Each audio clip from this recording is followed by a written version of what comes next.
নমস্কার বন্ধু, সকল বন্ধুদের জানাই আমার চ্যানেলে স্বাগত। আপনারা দেখছেন হেল্পটেক বাংলা। আজ আমি একটি গুরুত্বপূর্ণ ইনফরমেশান এনেছি আপনাদের জন্য।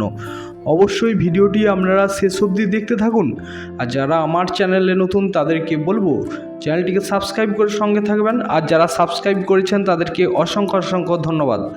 আগামী 31শে ডিসেম্বরের মধ্যে অ্যাকাউন্টে টাকা, বড় প্রতিশ্রুতি অভিষেক বন্দ্যোপাধ্যায়ের। আগামী 31শে ডিসেম্বরের মধ্যে আবার একটি প্রকল্পের টাকা পেতে চলেছেন বড় প্রতিশ্রুতি অভিষেক বন্দ্যোপাধ্যায়।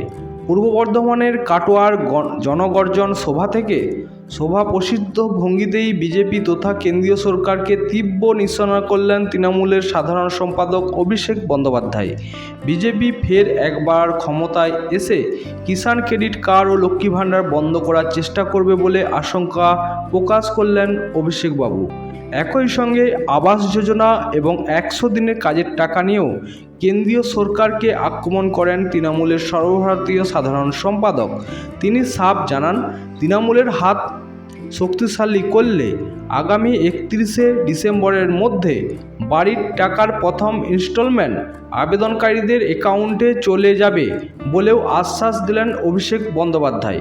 অভিষেকবাবু বলেন, আমি কোথা দিয়ে কোথা রাখি, আগামী দিনে যে যেখানে রয়েছে, যে গ্রামে রয়েছেন, সে অঞ্চলে রয়েছেন, আপনাদের ভোট, আপনাদের পরিবারের ভোট বাংলার অধিকারের স্বার্থে, আপনার অধিকারের স্বার্থে, মাথার উপর ছাদের অধিকারের স্বার্থে বাংলা বিরোধীদের সঙ্গে এই লড়াই তৃণমূলের হাত যদি আপনার শক্তিশালী করেন। যে যে পঞ্চায়েত থেকে এসেছেন বা আমার কথা শুনছেন, আমি এই মঞ্চ থেকে আপনাদের কথা দিচ্ছি, কারো কাছে হাত পাততে হবে না। আগামী 6 মাসের মধ্যে আপনাদের বাড়ির টাকার ব্যবস্থা মমতা বন্দ্যোপাধ্যায় করবে। প্রথম ইনস্টলমেন্টটা 31শে ডিসেম্বরের মধ্যে আপনাদের অ্যাকাউন্টে চলে যাবে। এখানেই শেষ নয়, আরও বলেন, আগামী দিনে যদি এরা বিজেপি শক্তিশালী হয়, এরা প্রথমে এসে চেষ্টা করবে কিষাণ ক্রেডিট কার্ড ও মমতা বন্দ্যোপাধ্যায়ের যুগান্তকারী লক্ষ্মীর ভাণ্ডার কী করে বন্ধ করা যায়। এদিন ফের একবার কেন্দ্রীয় সরকারকে রিপোর্ট কার্ড নিয়ে আসার চ্যালেঞ্জ ছুড়ে দিলেন অভিষেকবাবু।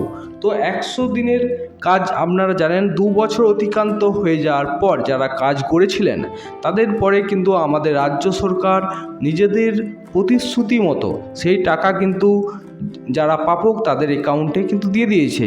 তাছাড়াও এবার 100 দিনের কাজের সাথে সাথে আপনারা জানেন আবাস যোজনার টাকাও কিন্তু বাংলার আটকে আছে। সেই আবাস যোজনার টাকা 31শে ডিসেম্বরের মধ্যে ফার্স্ট ইনস্টলমেন্টের টাকা আপনারা পেতে চলেছেন। তো অবশ্যই সমস্ত ইনফরমেশন পেতে এই চ্যানেলটির সঙ্গে থাকবেন। ভালো থাকবেন, সুস্থ থাকবেন, সাবধানে থাকবেন।